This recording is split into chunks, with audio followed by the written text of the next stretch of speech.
just before I became a park ranger in about 1970, we bought some property over on the Oregon coast. I built a house there first while I was working as a park ranger, and then after I quit, I built another house, and we have them both rented out. And the last one I built, the renters have just moved out, so we're over there fixing it up, and it looked like kind of a nice day, so we decided to come check the Oregon coast out. We check out the signs before we go to the beach. Surely a lot of things have changed since I've last been here, but the main thing right now is there's a toxic razor clam advisory out, and we're heading down the little trail to Short Sands Beach. It must be between a quarter and a half a mile hike down, but a really pretty trail with lots of trees, a Pacific rainforest on the way down as we follow the little creek, Short Sands Creek, to the beach. The trees and other vegetations are extremely special here in this rainforest right along the banks of Little Short Sands Creek as we make our way down to the beach. There are lots of fern as we head down the trail, and a lot of thimbleberries and salmonberries as well growing along the trail, but we're a little bit too late in the year. They've all been eaten by birds and other things and fallen off, but we can still see the lush vegetation of them. Next, we come to an old mother stump, where an old stump has been left, and then it sort of rots and seeds from other trees fall in it, and it grows a brand new tree from the old stump. In the shelter of the bigger trees, there's always a lot of underbrush, which is fir. A huge old hemlock and another hemlock growing out of it. An old rotted stump. And more hemlock growing out of old stumps. Some red elderberries. And some red huckleberries. A huge old western red cedar reaching to the sky.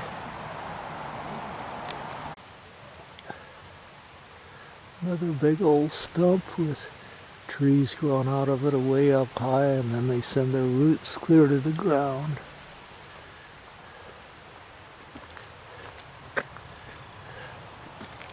Some lily of the valley growing around it, and salvile.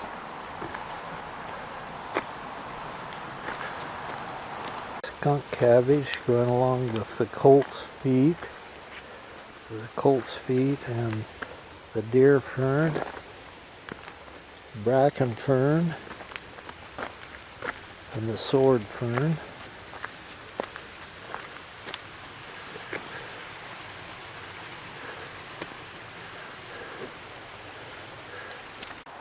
Some more deer fern.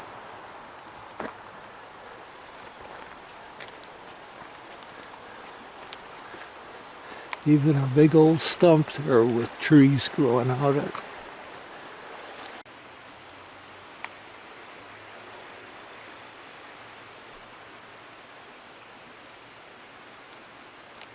There's an old stump that you can even walk through it. It's got a small hemlock growing out of it with its roots reaching to the ground.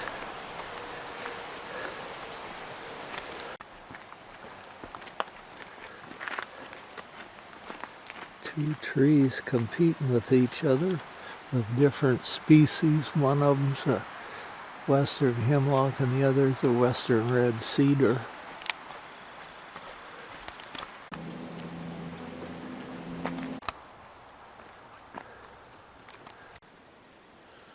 You can tell that tree's dead because it has conks, and it's succumbed to the forces of nature.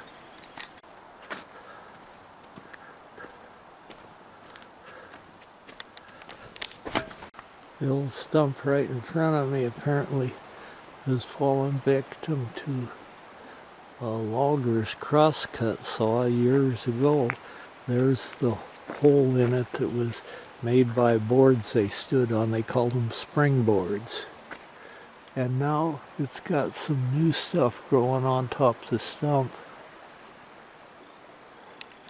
This old tree has been uprooted by the forces of nature.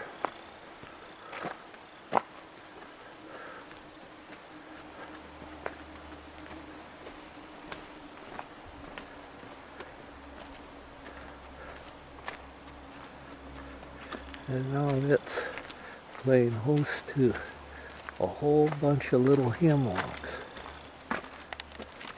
Even a nice little bridge across the creek just before we reach the beach.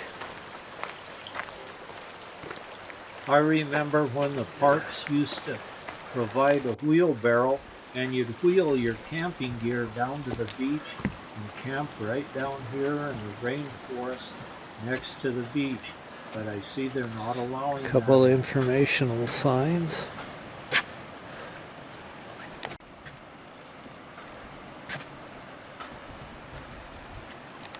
A twinberry honeysuckle growing right at trail's edge. I don't see much in the way of berries on it right now. One of the liquor shoot ferns growing right on the side of that old spruce. Some pearly everlasting growing right along trail's edge in bloom. There it is, my first look at the ocean.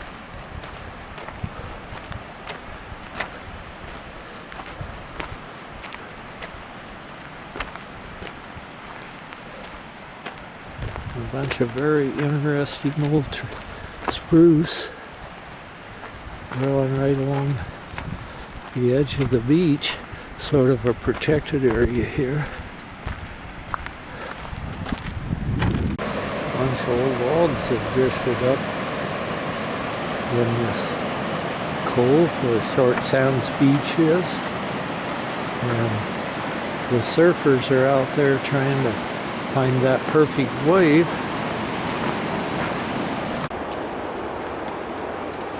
It's a little bit chilly yet. Yeah, it's starting to get warmer. These huge blocks of wood on trail's edge are probably some that they've had to, the ocean has washed them over the trail where people couldn't get around it, and they've taken a chainsaw and cut them into blocks. But back in the late 60s, some people got killed by logs rolling on them, and the governor said to cut all of them into little blocks, which they did, but that was even worse. And the beach is right in front of us, just a very short beach, but a very nice one. This beach now is extremely popular for the surfers. There's just surfers here most any day you go. The waves aren't too good today, but I talked to one guy and he said that they were very small waves, but pretty good anyway. And so they're all out there trying to find that perfect wave to ride into shore. We did see a person or two ride one, but usually it didn't happen. But it sure doesn't hurt to give it a try anyway, and you can at least go for a good swim, and all of them were wearing wetsuits. The people we talked to that were out surfing were from out of state, but there's some locals that do surfing too. And I think there's a surf shop or two not very far from here where they can buy wetsuits and surfboards and all sorts of things they might need to battle these waves. Unfortunately, that's one thing that I've never tried. Yeah, I would like to try it someday. It looks like it would be quite interesting. There were surfers of all ages, from children to old grandpas up in their 80s out there surfing. And how great, a good excuse to get out in the outdoors and enjoy some of the Pacific Northwest. There were also a good number of women.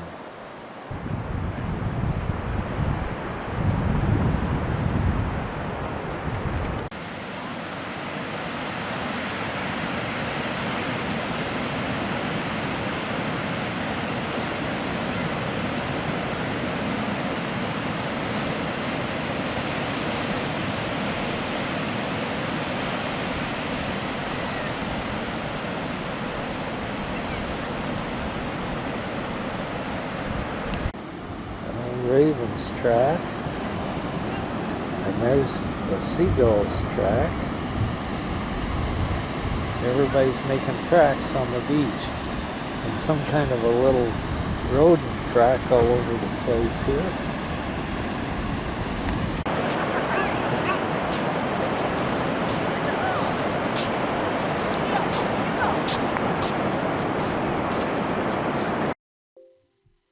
Numerous people have brought their dogs down to play ball on the beach, and the dogs just love the beach, to run and romp in the sand.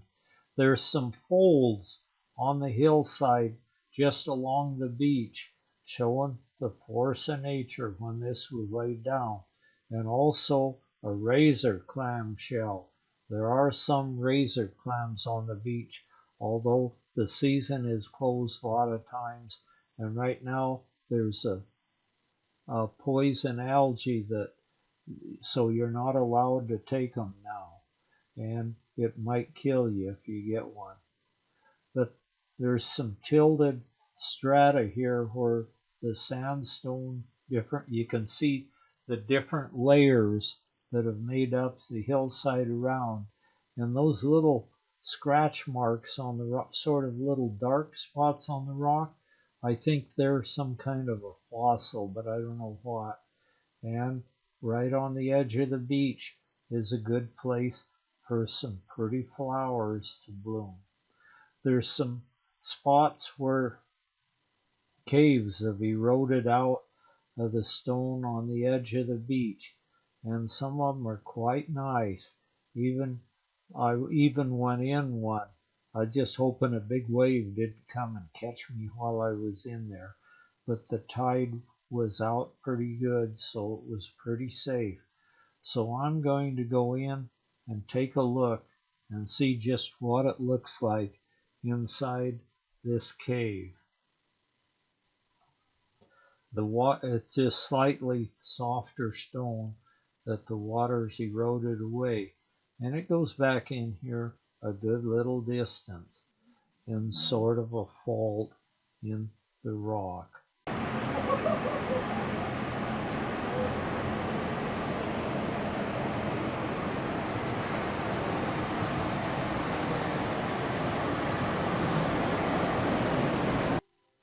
Just outside the cave are some tidal pools with a whole bunch of sea anemones.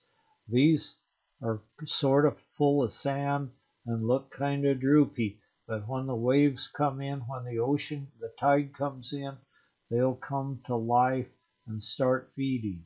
Also, there's some regular barnacles and a whole bunch of the gooseneck barnacles clinging to the rocks. Even a little stream crashes its way to the beach from the rocks up above and disappears out into the beach, and mixes with the rest of the water of the ocean. A seagull is out on the rock trying to get his dinner. He's sure working at it hard, but it looks like he's getting something to eat there.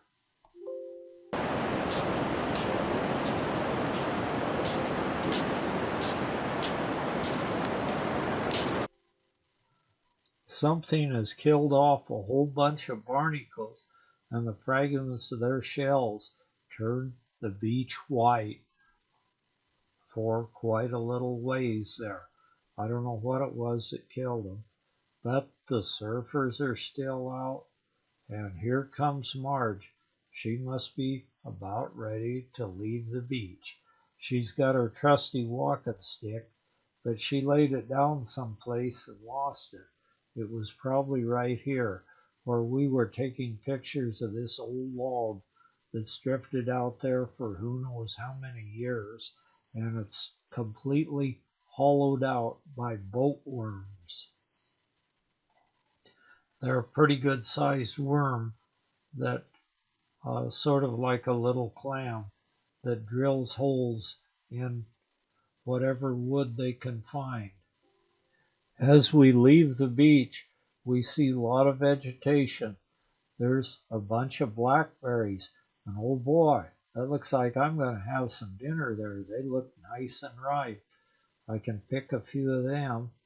And then there's this vine, which is kind of a small vine that comes out, but it's connected underground to a huge tuber, and they're called either man in the ground or wild cucumber.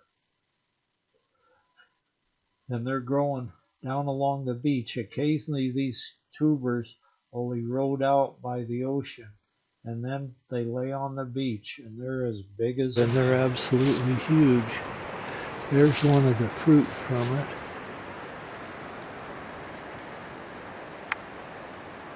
Why they call them wild cucumbers.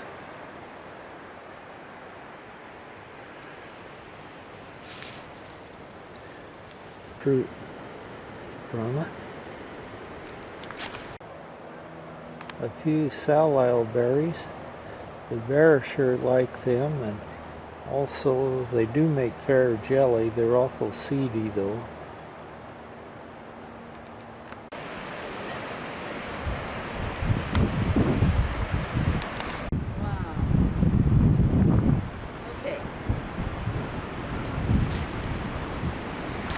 Now, Some little berries on the lily of the valley right in front of me. Bit of a swampy area. There's skunk cabbage growing along trail's edge. Sword ferns. Bracken fern at trail's edge.